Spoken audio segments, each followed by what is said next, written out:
Welcome back to Quarter Life Conversations. If you're new here or you've been following us for a while, we'd really appreciate it if you could give us a like and a subscribe. That would really help us out. And yeah, thank you for tuning in. We got an exciting episode today. We have a very special guest. This is my flatmate Lou. Hi. Yeah, and yeah, I wanted to have you on the podcast for a long time Uh-huh. because I feel like you have a very interesting life career trajectory. Okay, yeah. And I think you have also really interesting accomplishments. Thank you. So let's touch on some of those. Uh-huh. Okay, so you were formerly on the British national powerlifting team. So GB national powerlifting team. GB power. Yeah. I did worlds. I did obviously GB level. I did Commonwealth. I'm now washed and not very good, but we're getting back to it. Yeah. So back on the grind. Back on the grind. Post injury. Post timeout. Trying to get back into that. Good. You've worked for Formula One, Formula E? Yeah, I worked for a company that previously was owned by Formula One. When I joined, it was owned by a Formula One company. It was then rebought by a different engineering company, working in motorsport, supplying for Formula E, LMDH, different race series, that kind of thing. Okay. And you're also personal trainer and, Yes. influencer before, and you're kind of getting back into it now. Yeah, I used to be relatively successful on Instagram a while ago. 10K followers.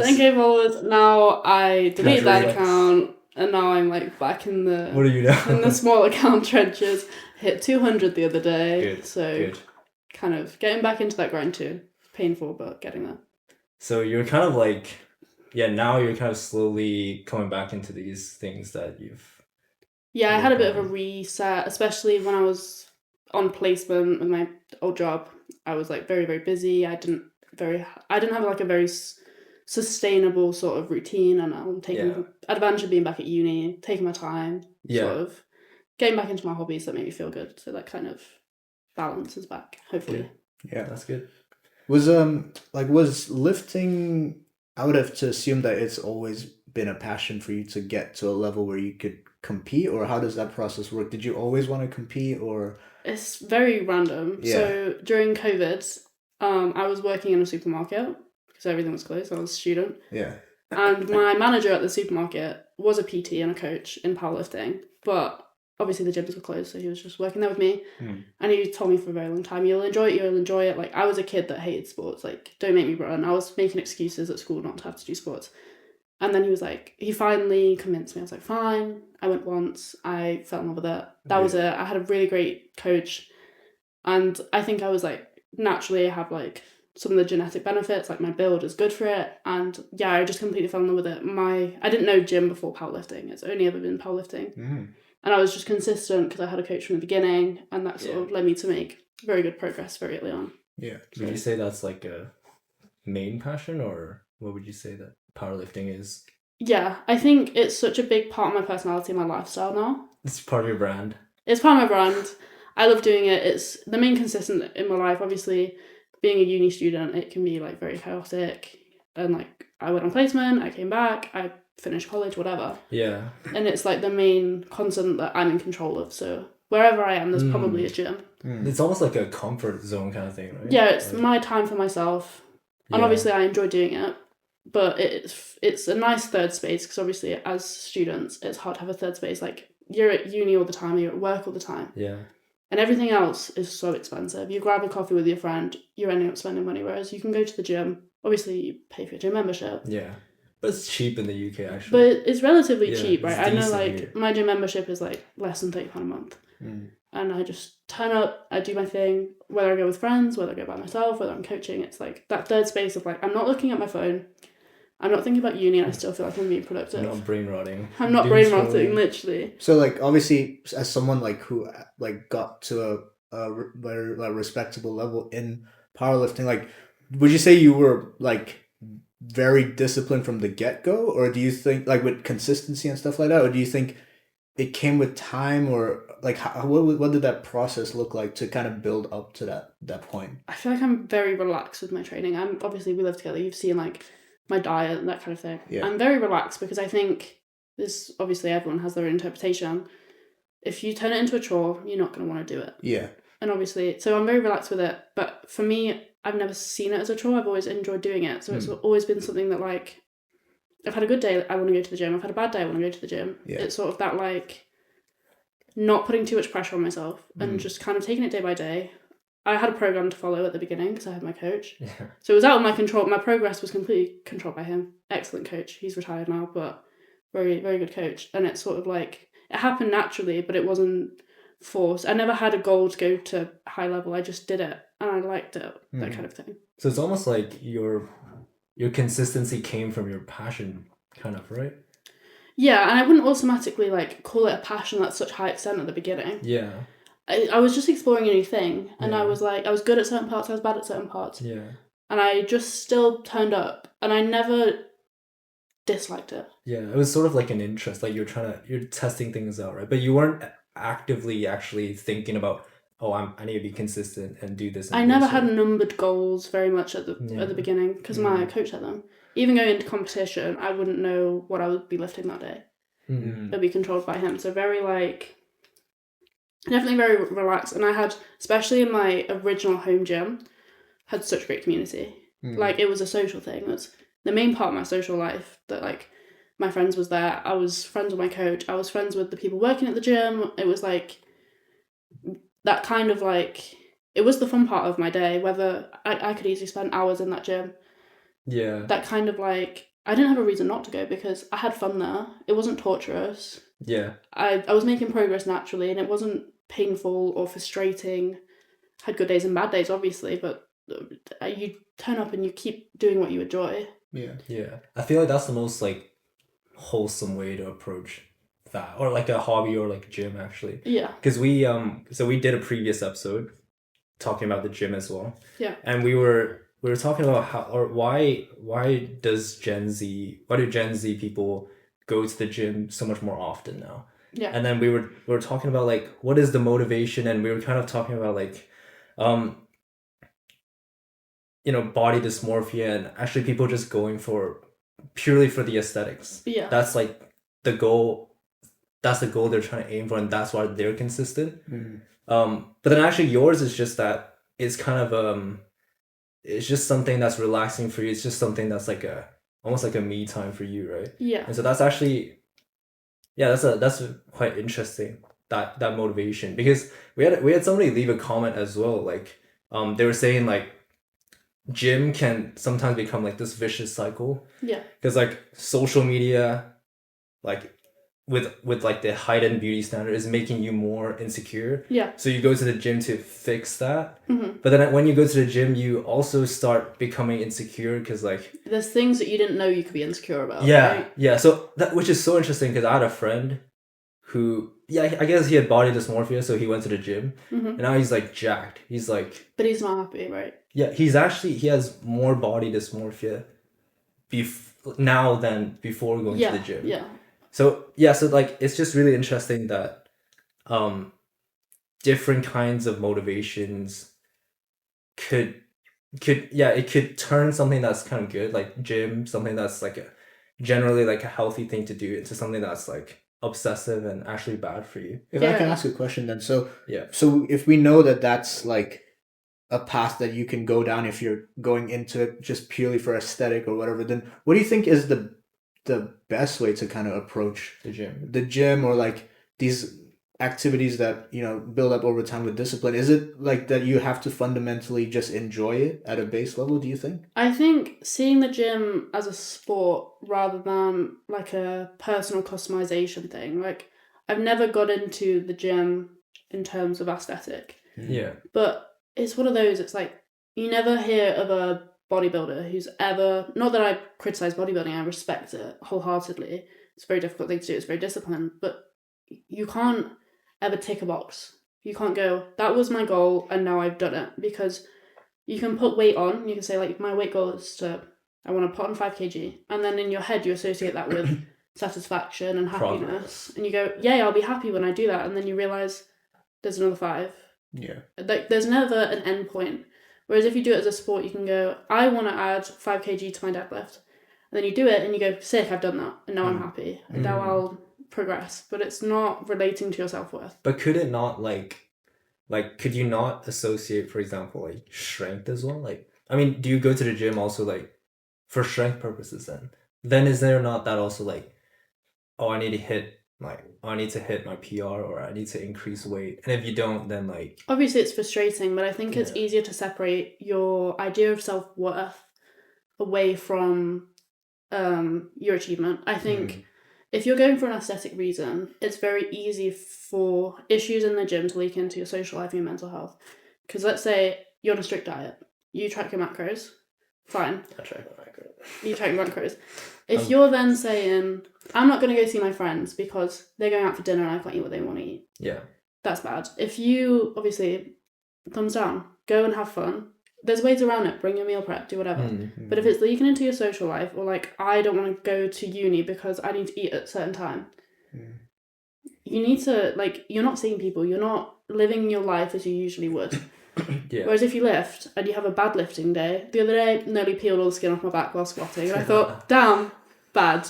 But then I left, and then I thought, well, that was at the gym, and now I'm not at the gym. Yeah. But your like confidence is so intertwined with your like physical being. If you're focusing on your physical self, your confidence is too closely intertwined, in my opinion. And maybe if you go into it like purely like aesthetic focus, or like tying that to your self-worth, maybe then you're more susceptible to comparison in the gym 100%. and like feeling intimidated, and maybe that could even be more for like resistance factor, where a lot of people just don't want to go because they don't want to be seen as I know friends that were scared to go to the gym just because they didn't want to like wear like sleeveless tops and stuff in an environment where there's people obviously a few steps ahead or levels ahead. So yeah, I think maybe that could also be a potential like pitfall, right? If you're going in with that motivation. I definitely think that could translate into powerlifting. Like, if you're going in, you think, I want to start powerlifting. And then, especially with women, a lot of women can't bench press the bar, the empty bar. Yeah. And the girl next to you is bench pressing a body weight, and you think, what am I doing here? I feel out of place. It's the same as anything. If you've never played football before and you want to join a football club, it's intimidating. It's scary. It's that sort of like willingness to put yourself in an uncomfortable situation. Yeah. I guess it's like, it's not really about the motivation then. It's kind of just like how far or how important you make it related to your self-worth, I guess. Because I think like, well, aesthetics, it's obvious, like it's very easily tied to the image of your physical image of yourself. Yeah. But then it could also like, that could also potentially apply to like, if you're always like thinking about like your strength levels, like, oh, this person lifts heavier than me, like you also potentially have that trap as well. I think it's definitely a community thing. I think as soon as you realize someone walks up to me in the gym and they go, I've never lifted before and I don't know where to start, I'm going to be, and the majority of like powerlifters, weightlifters, crossfitters, high rockers, whatever you want to call it, they're going to be happy that you're joining that community. They're not going to go, you suck at this, I don't want to talk to you. I do think the gym community, like overall, is like quite positive. I think so. I think because everybody online started gym at the community- same point, right? Yeah, we're all human, but I think the online gym community is where it gets a little bit sketchier, a little bit. Yeah. And obviously, there's not nice people in the gym. There's not nice people out the gym. Like, it's not its own little island, its own little bubble of happiness. Like, it's still proportionate to society, where it's like, but most people in the gym for self-growth, self-worth, whether they're sociable and part of that community, you can turn up, put your headphones on, not make eye contact with a single person and leave. That's fine. But it's sort of that willingness to put the first step in, like, step into the gym. Even if the first time you go to the gym, you walk a lap and then you leave. It's just the first step. It's the first step. We talked about that last time, yeah. I definitely think also, like, being a coach, it's like, it's very rewarding when someone's never been to the gym before, whatever stage of life they're in, like, whether you're a mom, whether you're a student, whether you're whatever. I think having a coach is definitely, or even a friend, or having someone with you definitely helps a lot, but that doesn't mean it's impossible to do it by yourself. It's just, it is objectively uncomfortable. Starting any new hobby, starting a new school, starting a new job, starting a new hobby, it's always intimidating, right? It's like, it's a scary thing to do. Yeah, it's good to go with someone. Yeah. I do want to ask, like, so you mentioned that you're training, right? So you're also PT now, right? Yeah. So in that sense, but also in the sense of competing previously, like, did you ever find yourself viewing the gym as like almost becoming a thing you have to do, like in the sense of feeling like a chore in these certain context, or has it always like been a through line of enjoyment for you? I think I'm very careful with it because the gym is my happy space and I don't want to destruct that, and I'm very aware of that. So PTing has never been my main source of income. Yeah. It's always been, if I want to stop, I stop. Like, if I just want to train me, that's fine. There has been points where it feels like I've been coaching for 6 hours today and now I have to train myself and I just want to go home. And at that point, it's where I take a step back. Or even like in smaller gyms that I've coached at, I know so many people and I'm just trying to train. And a client is going, can you spot me? Or can you help me with this? Or just trying to have a conversation. And that's fine. I want to be, but sometimes you just want to put your headphones on. So I think putting in your personal boundaries, like there was a point where I would coach at one gym and I would train at another. Different mindsets. But I am very aware of like balance. I don't think I would enjoy being a PT full time. That's interesting, right? I think, especially like you think PTing, right? You turn up to the gym, you go lift it up, put it down, engage your core, done. You have all your online stuff that takes a very long time. Like you're writing programs, you're reviewing. Online coaching especially, like you text me a video or you WhatsApp me a video or whatever of you doing a lift and I watch it back and I annotate and I will send you something to read or I'll send you a video of me doing something. It's not a job that you clock out of. I actually never thought about that. I always thought like PT is just like... You turn up, you go, do this. I know, like you have to... Well, it depends on your style of PT, but you also find like being a PT, you end up quite involved with people's personal lives because you just end up having conversations with people and you feel like close to these people. And it will be like, someone will text me and be like, look at my lift, it went badly, I'm tired, my home life is complicated. They'll tell you why, and you have to, it's sort of like, they're like, this hurts, I have pain here, and it's like, you turn to the doctor, obviously I'm not qualified to be a doctor, but you try and understand why, or like, it's very therapizing for a lot of people. Like, I have a lot of clients in the past where like, it almost, not this is a negative thing, it almost feels like they're not there to train, they're there to talk to someone. This isn't like only a PT thing. Like I used to be a cleaner and there'll be some people that would hire us to clean their houses, especially like older people, and it just felt like they wanted to feel in touch with someone, they wanted to communicate with someone, but you end up being so much more than just someone that tells them to lift the weight up and put it down. You end up taking a lot more responsibilities that you didn't, and like obviously you become like, with some of them you become quite close friends, and it's like it's obviously it's important to keep that professional boundary, but you don't just scan out of the gym and go home. It is more effort than can be seen. Obviously there's some PTs where they strictly just do one-to-one, and that's fine. That's a fine thing to do. That's never been my style of PT. So I do want to kind of just like really like kind of break that down because you've built like different career, like I guess milestones or paths within an area that would you say like going to the gym, powerlifting is your passion at this point? I don't know. I feel like passion is like a super strong word, but I wouldn't describe it as anything but that. Or like a hobby, or? I think obviously I basically took a year out recently. Yeah. And it wasn't the end of the world for me. Yeah. But it was still a big part of my personality. And if I had the opportunity to train, or like I had a hotel with a gym or whatever, I'd obviously go train and I'd enjoy it. But I wouldn't die without it. Like I wouldn't, obviously I would miss it to an extent, but I wouldn't go home and think, damn, I wish I could go to the gym. Like I tore my ACL recently, wouldn't recommend it, horrible. Really, I was thinking of trying that. Like, what should I do tomorrow? And even then, it was obviously frustrating that I couldn't train, and it was frustrating that I couldn't do A, B, and C. Yeah. But I still have the rest of my life. Like, I still have my social life, I still have whatever else, but it is a big part of my personality. And whenever I've taken time off gym, it's not me no longer going to the gym, it's me taking time out. And I know that I'll always end up coming back to a variation of it, kind of thing. Yeah, I think, sorry, but I just because that point is super interesting to me, I just kind of want to talk about it, because that, like, I think what you said earlier is actually like very valuable, where you said that you don't think you could be a PT full-time because you need that ability to take that break when you need to kind of protect your space. And I was thinking, like, nowadays in society there's a push, like a big push to always follow your passion, right?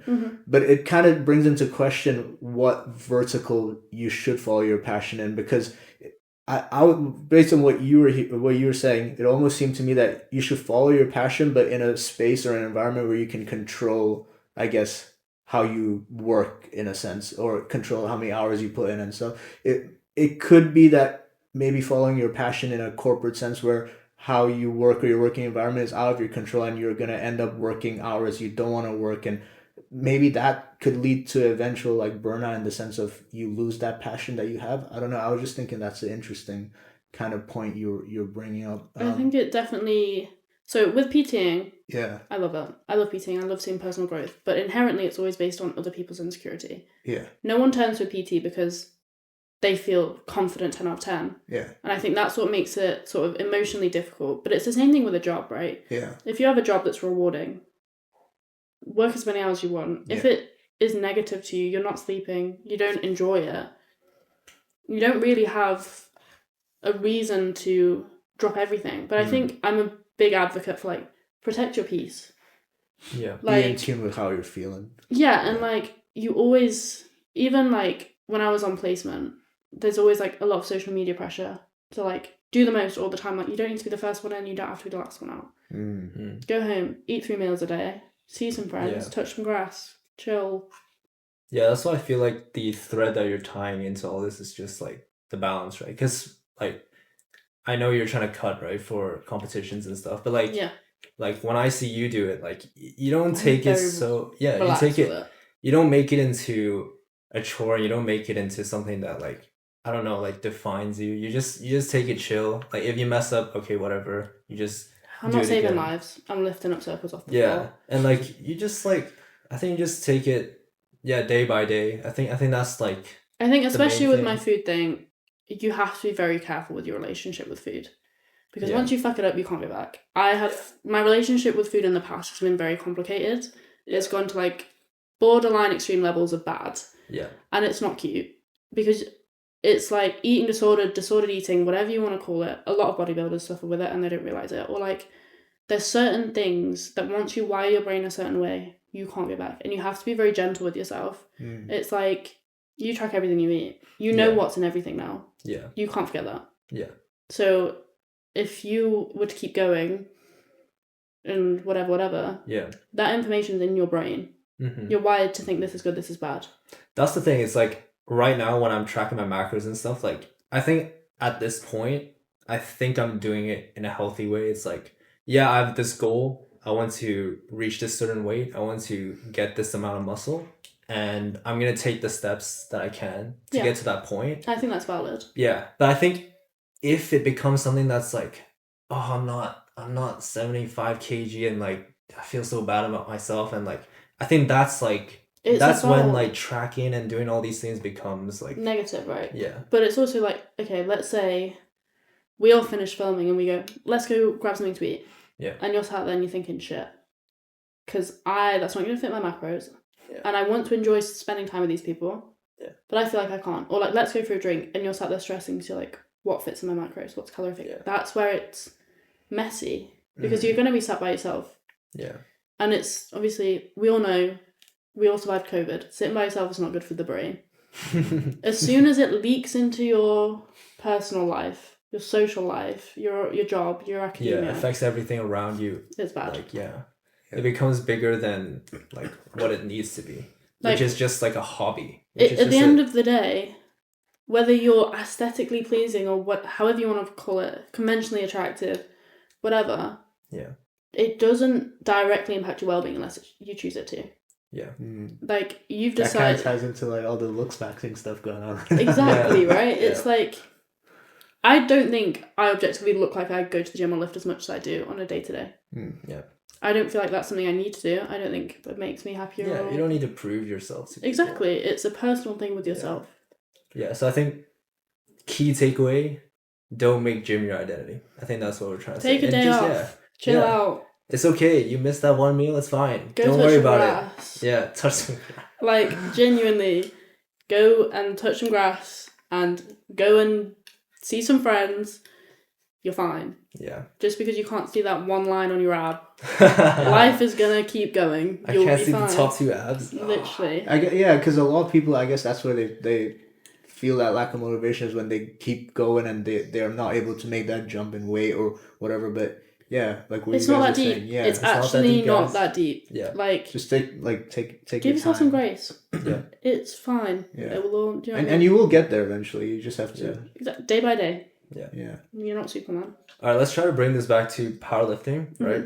So actually, can you kind of break down what is powerlifting? How is it different to other things like bodybuilding or like Olympic weightlifting to people that may not know what powerlifting is? So, powerlifting, it is strictly a squat, a bench, and a deadlift. You compete. You have 3 attempts at each lift. You squat, you bench, you deadlift. Okay. Olympic lifting is the one that goes to the Olympics. You throw it around. You do clean and jerk. I don't really know how it works. It's a solo sport.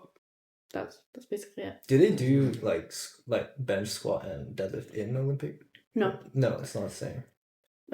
I don't know all the terms of Olympic lifting because it's not my field, but Yeah. it's the ones when they like hold it above the head and stuff. Yeah, that thing. Right? That thing. Yeah. I don't really know the ins and outs of it, but Okay.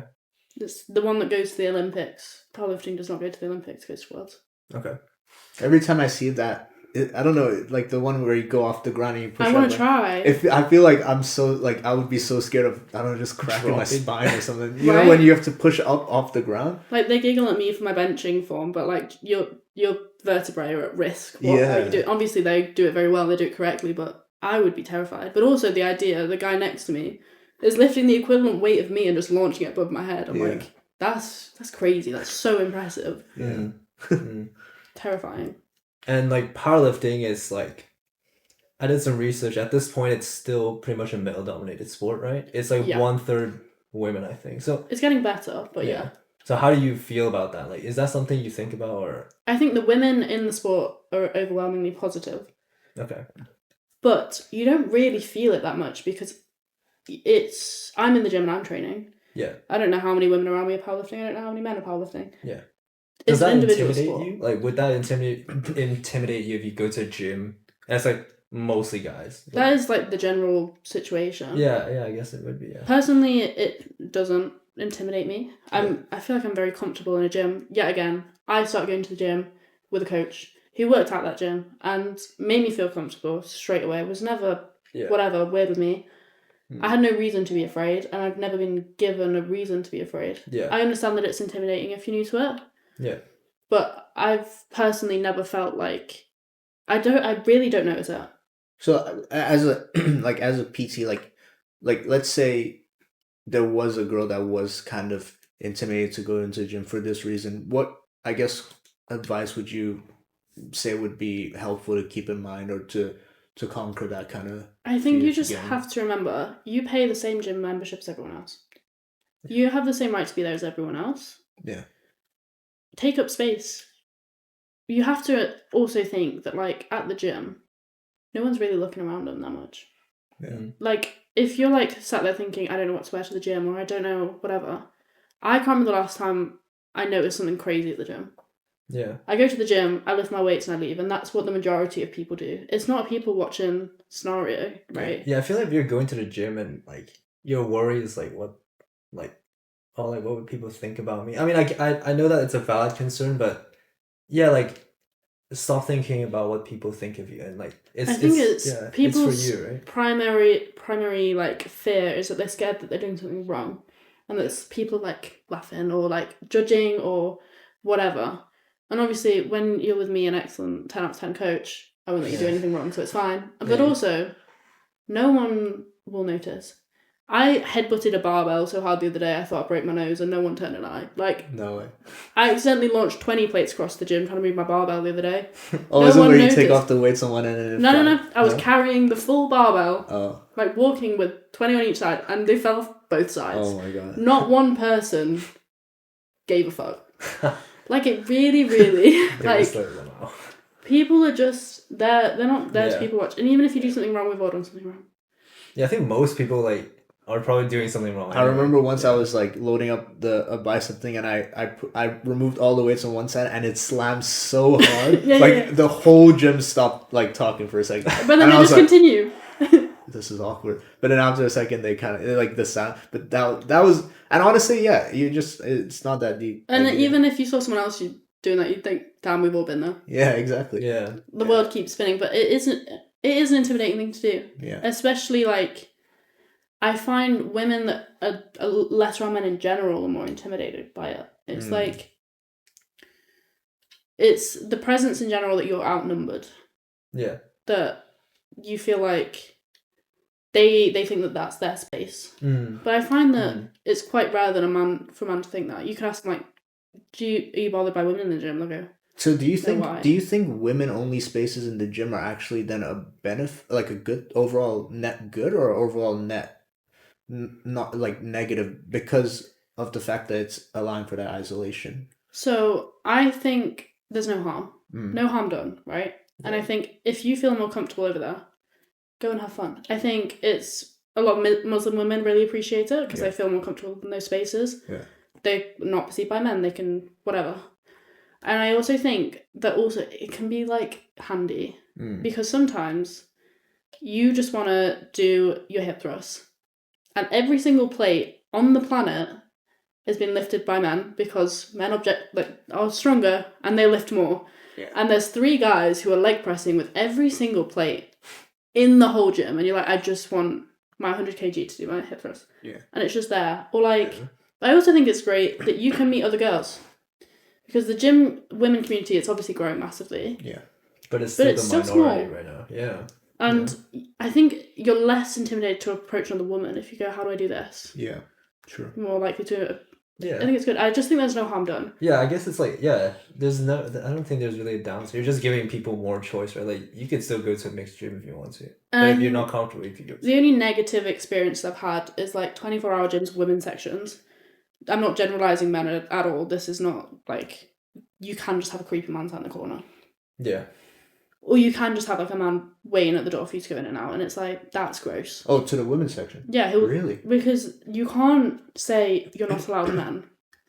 Because you're not allowed to discriminate, right? Interesting. So if it's a 24-hour gym that isn't staffed, there's nothing stopping the weird man from just sitting in the corner. And saying what, like he's a woman? Or no, you're not going to approach him as a woman anyway. Yeah. But if staff were to come and kick him out, they'd be like, leave, and then he'd leave, but he's already been in there. Yeah. He's still invading that space, and it's sort of like you're putting... there's weird men everywhere, in the gym, out the gym. They exist. Is that something you think is common? Weird men in the gym? No, as in, like, I'm sure that's common. But I mean, like, the weird men who, like, try to hang around, like, the women's designated spaces. It's not something that will happen every day, but from my experience, it's happened more than once. Really? That's so strange, yeah. Wow. It's like... I guess that's the risk, right? Because they know it's a women's only gym. Right? It's like, in the gym I train at that you came with me recently, there's, like, a glutes only bit, which is essentially mainly women that train there. And there'll be some man using... Like, there's an entire dumbbell area, but he's like, nah, I'll use the dumbbell area in the glute bit. And you can just tell he's doing half a set and just watching. And you're like, will you leave? And it's happened now and again where I've been like, you've been sat on this bench 20 minutes. For 2 hours. And you haven't moved. And if I feel like they're making other people uncomfortable, I'll be like, do you want to get somewhere else? And then they feel intimidated, but they don't expect to be approached. Yeah. Whereas I'm shameless and I will be like, please go and be weird somewhere else. Yeah. Go touch some grass, please. Please touch some grass, go home. And I'm like, there's 2 benches in this entire section. Yeah. There's about 30 around the other side. Yeah. Go away. Yeah. Also, the dumbbells only go up to 10 on this side. So that's weak, man. That's weak. Just go lift somewhere else. And obviously, he has every right to be there. Fine. But if you're just sat there watching people, and you're making other people... I don't care if I'm watching the gym. It wouldn't occur to me to give a fuck. But if you're making other people uncomfortable, that's what irritates me. I'm like, go away. Yeah. I have some friends that are interested in getting into powerlifting. So what are kind of like tips or, I don't know, insider knowledge or things they should be aware of before getting into? What do you think? I think it's a lot more accessible than you think. It's not as accessible. No, it is very accessible. Okay. Yeah. You don't need to buy every kit on the planet to begin with. Chill. Okay. You don't need it. You obviously, as you get stronger, you'll need things. But, just go in slowly. I think take other people's advice. Powerlifters are generally very forward and being like, have you considered not doing that? And by that, they're nicely saying, stop lifting with your spine, you're going to die. Listen to the people around you, because the community is excellent. There's Facebook groups, there's Instagram groups. Go and speak to those people. But also, don't give yourself pressures that you need to go to nationals in first year, second year, whatever. Yeah. Take your time. Go to novice competitions also, so the competition system, there is competitions that are specifically for people doing their first competition. You can turn up and lift the barbell with nothing on 3 times, just have the experience. Yeah. Go and do it. You can't only go to a novice competition once, you can go multiple times. Get used to the environment. Sort of like competing isn't as scary as you think. Yeah, and I think you told me like, yeah, it's not as scary as you think, right? Because like, yeah, you might think like going into a powerlifting, like even if it's a novice competition, if you're just lifting the bar, like you're like, oh dude, this is not great. But like, I think you told me like everybody there, they're kind of competing against themselves, right? Exactly. No one goes into a competition other than like if you're at like Worlds, you're at Commonwealth. You want to beat other people. People will start like hiding how much they're lifting on their socials beforehand. Oh, really? Yeah, okay. That's when it gets competitive. Yeah. But nationals, the odds are you don't know these people you're competing with. You have no idea how much they're going to lift. Yeah. A lot of them might not have socials. You just want to beat your PB. Go and do the best you can do. Yeah. But also, don't feel scared to lift in front of other people. Powerlifting is not a big audience sport. Your entire audience is going to be other powerlifters who are stressed about how they're going to lift that day. It's fine. Let's say somebody is getting into going to the gym and is like, I guess debating the different kinds of ways you can go to the gym or the different sport you can take up.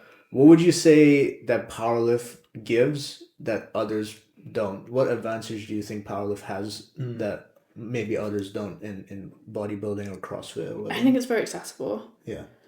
If you want to do CrossFit, you need to have the CrossFit equipment. If you want to do High Rocks, you need to have the High Rocks equipment. Like, you need specific things in that specific gym. Yeah. Powerlifting, you have a squat rack, and you have a bench, and you have a barbell. That's all you need. You don't need to think, like, do I have a skio? Do I have this? Do I have that? Yeah. I also think people like me, I hate cardio. I hate it. I don't want to go running around doing lunges. I can't stand it. I don't want to do it. Powerlifting's chill. You don't have to run around. You don't have to do pull-ups. Yeah. You only have to learn how to do 1, 2, 3 things. Yeah. I think in that sense it's very like accessible. You don't have to do the most. It doesn't draw attention to you in the gym automatically if that's what your fear is. But also I think the community is so welcoming. It's so friendly. Like there's loads of Facebook groups. Yeah. And you can ask any question, no matter how stupid you think it is, and someone will answer it with kindness. So how do like powerlifting training sessions usually take? Like, what is the structure usually like? If you're just going to the gym for training session. So it depends on. There's different ways of doing it, but the main way of doing it, you have a primary lift. Yeah. Which is your squat, your bench, your deadlift. It's a bit like push-pull legs. So your push is your bench. Yeah. Pull is your deadlift. Your squat is your legs. So you have your primary lift, which is either like a couple of sets of whatever, or variation of your squat, your bench, your deadlift. Then you have accessories, which is like machine stuff, dumbbell stuff. And you can obviously interpret that. Some people have lots of exercises. Some people only have like 5 in their day. It really... What is typically the difference between that and bodybuilding then? Because bodybuilding, a lot of bodybuilding programs follow that structure, if I'm not wrong. Like, they start off with a... what's it called? Compound movement, and then they break down to accessories. Right? So bodybuilders obviously train for hydrophobics. Got that. You're not waterproof. Which means obviously it's for muscle size growth, not muscle strength. Okay. So you will be doing higher reps. Yeah. You'll be having different breaks. Like powerlifting, stereotyped, quite funny to have 3 to 5 minutes. Yeah. Right? I think very rare that I do a set with more than 6 reps in. Really? Yeah, it's like 4 to 6, right? The rep range, I think. 4 to 6, maybe some 8s. Yeah. The number of reps you do is a lot lower because you're training like... It's a different type of athletics. Yeah. It's like a marathon runner and a sprint runner are both running. Yeah. Their training both involves putting shoes on and running around. Yeah. But the style that they do it is different. Yeah. I guess it's like the difference between like strength, hypertrophy, and then endurance training, right? Yeah. So like low reps and then like medium and then high reps, I guess. Yeah. So and there's a thing it's called power building where you can do a power building block in your powerlifting sort of training. Power building. It's 50-50 between it's like halfway between powerlifting and bodybuilding. Oh. So is it like, so I'm curious hybrid. like to what you would say like because I feel like maybe I might be that, because what I do is like I do accessories and then and obviously compound movement, but what I do is that I train to failure on each set, and I probably do it typically like on average 4 to 6 reps per set. So what would you classify that as? The difference is, this is going to get kind of boring now. Yeah. Powerlifting, you use the RPE scale, which is basically a scale of 1 to 10 based off of how difficult you found Oh, it. the RPEs. Have you heard of this? Yeah. So like No idea. an RPE 10 is like you have just done the most difficult lift of your fucking life. You did 1 rep, you can do no more. Yeah. Oh. RP, It's a failure basically. Yeah. An RP 5 is basically a warm up. Okay. So I would say I'd do 6 to 8 reps and I'm aiming for an RP 8. I'm not training at failure all the time. Okay. So you will essentially, your block starts off with a deload on like week 1. Yeah. You go a lot lighter and then you slowly get heavier and you work up into that RP 10, but it's very rare. Competition or competition practice is RP 10. Interesting. So it's very rare that you're training at full potential. Okay. That's interesting. So you're like training like 80% most of the time. Okay. We've prepared some powerlifting questions to ask you.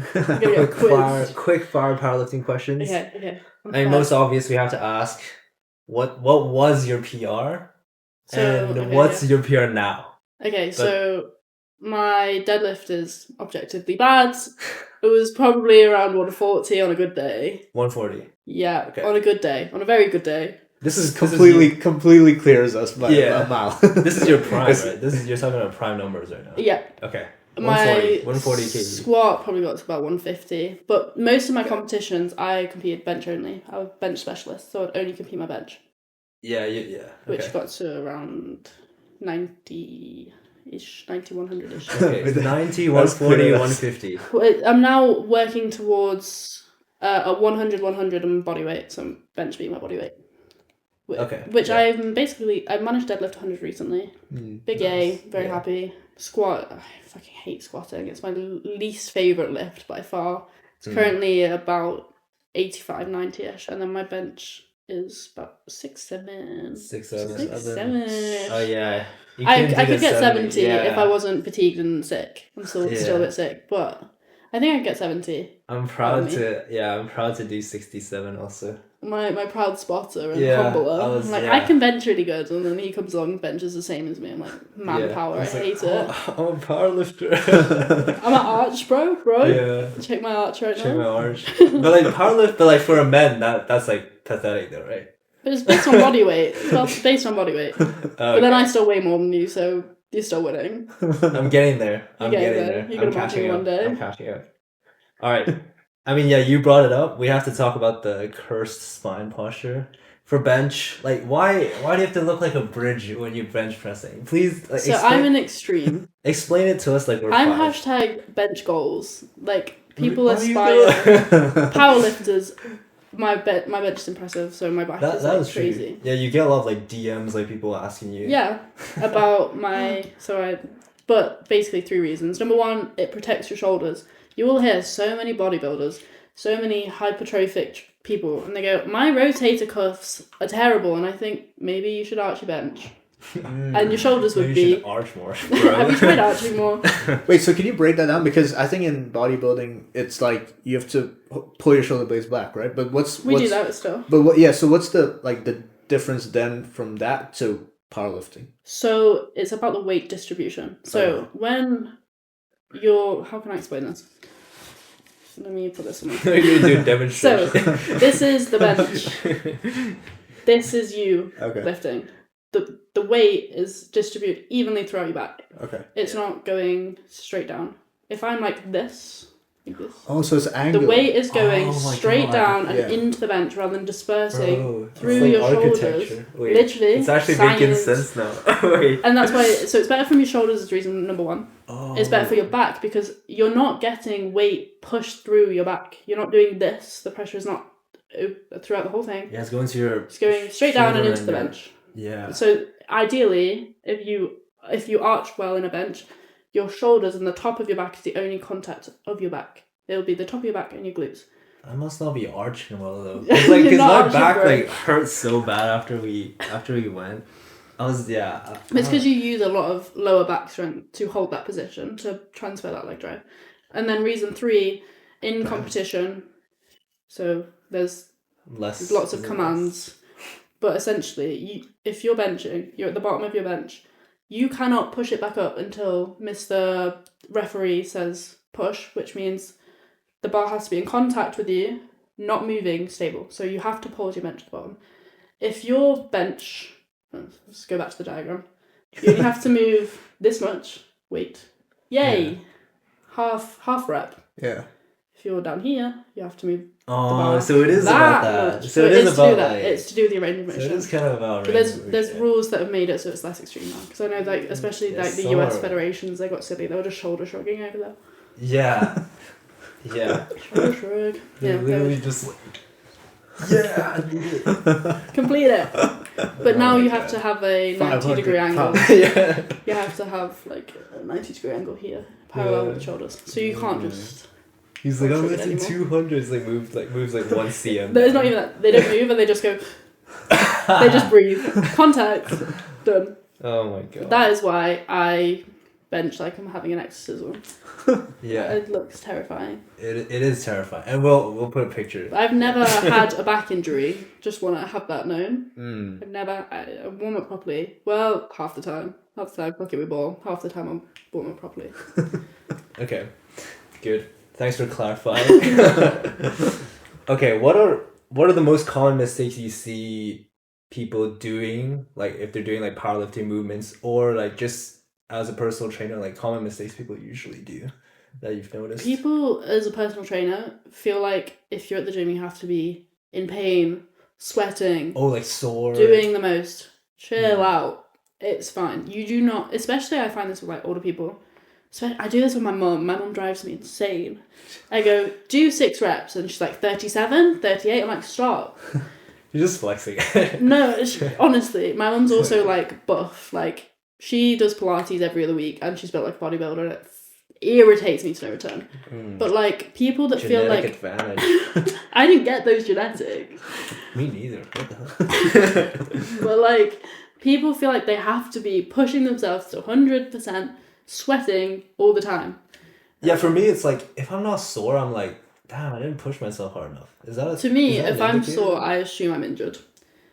So you I'm don't not have to drinking aim water. for being sore. Like, No. that's not an indication of you. No. Okay. Like, certain muscle groups that I will specifically train heavier randomly will hurt. Like, I trained pull twice last week, and my delts were killing me because I trained delts a lot, and therefore it hurt. But for me, it's very rare that I'm actually aching. Like, I'll feel stiff, sure, but I won't Yeah. be in pain after lifting. Because for me, it's like I can like if I do leg days, I can feel it. But then like pull and push day, like I don't always feel it. But then like I feel the pump. Yeah. But then I'm like, wait, I didn't get sore the next day though. So I'm That's like, fine. That means can you're I- hydrated. It means you're looking after yourself. You're not pushing yourself beyond what Okay. you're capable of doing. so that's a common misconception then. that I think people- so. I might be wrong. I'm no scientist, but from my experience, From I'd your say. from your I also like hate like. Are we doing gimmicks in general or just as a PT? in general. People anything. that grunt really loud in the gym, you're not giving birth. Oh, so we're talking about Icks now. Yeah. These are Icks. It Okay. I feel like I'm me. a grunt and that. No, but okay. The other day, I'm just trying to push peacefully. I'm thinking, let me do some incline press.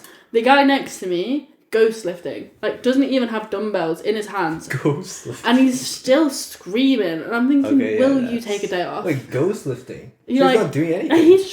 he's just warming up, doing this, and I'm like, what you grunting for though? I've like women make less noise when they give birth, so please stop doing that. That irritates me. Oh, and people that slam weights. I hate people that slam weights. I don't mind it with a barbell. On I feel like pin I slam machines, weights. We hate you. stop breaking the machines. You give us the ick, It's the bro. same bros who go, this cable machine feels a bit weird. I'm like, really? That's Yeah. true. That's true. This Does is it- machines. Like it's like chest flies. Like Don't just release it. Yeah, it's like, bro, there's because it's like cool, no? Like cool. Do you think you look cool? We're telling you don't. Yeah, I'll have to change everything after this. No. If you're an Olympic lifter and you've got it here, slam that shit. Yeah. Do whatever. Yeah. Even people that deadlift and they just release, they let go of the bar. If your grip goes, fair enough. Yeah. Fairs. But even in competition, if you don't control the bar on the way down, you can hit the PR of your life. You can win world titles. You have to have 2 hands on that bar until you control it to the floor. Yeah. If you can lift it up, you can put it down. And also, whilst I'm going, put your weights back. My gym is really bad for this. You must have noticed. The dumbbells are just put randomly. Yeah. But I feel like that's randomly. unavoidable though. I feel like every gym is like that. I don't No. think any gym really. Yeah, Like, all my in home order. gyms, they have labels on it. It goes 7.5, 10. No, 12. nobody follows them. Yes, they do. I've never seen a gym. You're that just exposing yourself here, bro. No, but I don't do it because nobody does. Okay, I don't know if Manchester is specifically bad for this, but back home, 10 out of 10. Really? Always in the correct. Maybe you'll find that odd one. Yeah. There'll be some moron that's put like some 70 kg dumbbells somewhere around them and no one can move them back to where they go. Yeah, no, my gym is so bad for that. I feel like mine's worse. Yeah, nobody moves. I mean, like, yeah, sometimes I do that, though, so I can't really. It's like leaving plates on. Like, I think leaving 20s on a leg press is acceptable. Do not leg press 260 kilos and leave all the plates on. Yeah. Because fucking girly after you is thinking, nah, I'm not using half my workout time deloading this machine. Yeah. It's just irritating. Or the girly after you could just leg press that. She could, but maybe she couldn't. Or barbells. If you're using a rack, take your plates off because I'm going to assume you're using it. Yeah, I'm going to stand around like a moron waiting for a rack to be free, and it's been free this whole time, but you left your 10s on, so I'm assuming you're coming back. If you were waiting for a machine and say like some person was he finished using it and left their weights on, would you be straight up like, can you remove those please? No. That's too much effort. I would be like, are you done with that? Yeah. That Like and drop in hinge. Try to draw hints. like especially if they're going to a machine nearby, I'd be like, are you supersetting? Are you done with that? Yeah. And they'll go, oh, I wasn't sure because you left plates on. Fair. But I wouldn't be like, I feel like that's pretty obvious though still without like oh yeah. outright, yeah. Because I just find That's it... a respectful way to do it. Yeah. I'm not trying to have ops at the gym. I can't have haters in there. Yeah. Yeah, I can't be walking in with my head down. But... It's gotta be a safe space. I feel like another common mistake, like, I think you told me about it, it's like, What? when I was benching, like, I like stopped breathing or something. Oh, flipping breathe. I feel like that's say a this common to mistake. all my clients, all my friends, all of you are turning purple between your things. I'm like, fucking breathe. Yeah, you said I was, say like, popping breathe a to you and vein. you just go... No, I don't know, it's like, I just forget how Inhale to breathe and when exhale, it's like, please. when I'm lifting. There are specific ways to breathe. You inhale on the easy bit, you exhale on the high pressure part. Bro's passing out the 60 Yeah, kg but I press. genuinely- You were like- changing colours and I'm colourblind, I could tell. And I'm thinking, you're gonna die. I'm like a darker shade of grey. I'm just thinking, yeah, it's not good for you. But also, you're lifting worse because of it. So why aren't you just breathing? I don't know, like, I just, like, get so focused on, like, pushing this up, like, I forget, like, Okay, you breathing's a bench. thing. You inhale here. You hold here. You exhale on the way up. You always exhale on the difficult part of the movement. Unless it's like something stupid like a tricep push, like you're going to give yourself the hiccups if you're doing that every single rep. Just breathe however you want. But on a heavy compound movement, that's the way it's done. Please and thank you. Yeah. Don't die. I am not trained in CPR. I think that's why, like, when I do, like, hack squats, like, heavy, like, after that sound, like... You need to I'm film like- yourself and see all the different colours you turn if you're not breathing. Yeah. If I can breathe with my stupid weightlifting belt on, then you can breathe without one. Yeah, definitely. I forgot about that. It only irritates me when it's clients or people training with me. If it's someone next to me, I'm not up in their face. Yeah. Are you breathing? It's not my fault if you just... But also, I don't think I'd notice it. Yeah, I mean, I didn't notice that until you pointed it out. I was Breathe. like, that's why you need to have a PT. Okay, so we're going to wrap it up here for the day, for this episode. Yeah. We hope you guys found it interesting, valuable, took something from it. We want to ask you guys a question too. Get the conversation going in the comments. Yep.